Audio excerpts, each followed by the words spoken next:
Assalamualaikum warahmatullahi wabarakatuh.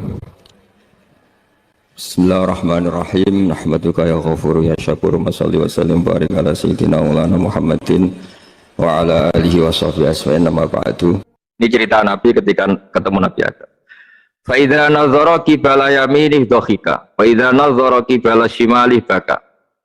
Nabi Adam ketika melihat ke kanan tuh senyum-senyum, senang sekali. Tapi kalau kau melihat ke kiri itu nangis. Lalu Rasulullah SAW tanya ke malaikat Jibril, itu siapa? Itu Adam.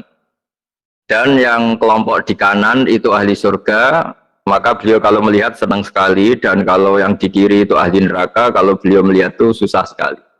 Artinya apa? Betapa susahnya jadi Nabi Adam itu. Jadi kalau misalnya ada koruptor ketangkep gitu ya, yang nangkep ya cucunya, yang ditangkep juga cucunya.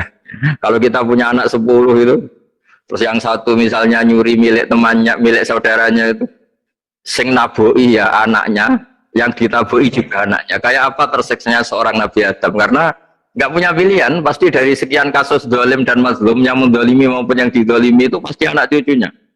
Jadi betapa susahnya seorang Nabi Adam. Jadi termasuk kearifan kita sebagai manusia itu belajar dari takdir yang kita hadapi, yaitu keterbatasan kita sebagai manusia. Kita harus bisa ngelola kegagalan, terima kodok kodar. Makanya kata Mbah Mun, abahnya Gus Yasin itu sering cerita ke saya, iman itu paling dhuwur itu iman kodok kodar, khairihi wa syarrihi minallah. Kita harus punya kesiapan iman khairihi wa syarrihi minallah. Bahwa segala kebaikan, segala syar itu sudah digariskan oleh Allah Ta'ala. Kita bisa apa sebagai manusia.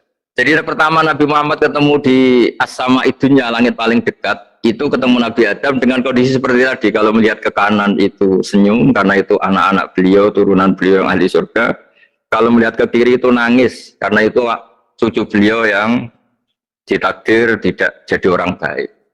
Artinya kalau ada peristiwa sosial apa saja, yang satu zalim, yang satu mazlum, atau yang satu benar, yang satu salah, atau sama-sama benar tapi salah paham, itu semua adalah cucu Nabi Adam alaihi salam, dan itu membuat beliau kadang-kadang dohika, kadang-kadang senyum, kadang-kadang baka, kadang-kadang nangis. Jadi itu yang menjadikan tambahnya arifnya Rasulullah SAW. Saya teruskan, Qultu ya Jibril man hada qal hada Adam wa hadil aswida an yamini wa an shimalih nasamu bani. Fa ahlul yamin ahlul jannah wal aswida allati an shimali ahlun nar. Fa idza nazara qibala yamini dhahika wa idza nazara qibala shimalihi baka.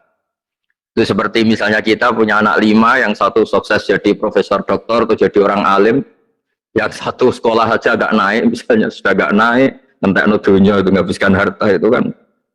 Tapi barokahnya itu mungkin kita mau jadi sombong nggak jadi gitu, karena punya anak yang nggak sukses. Mungkin barokahnya punya anak yang sukses itu meredam keangkuhan kita, terus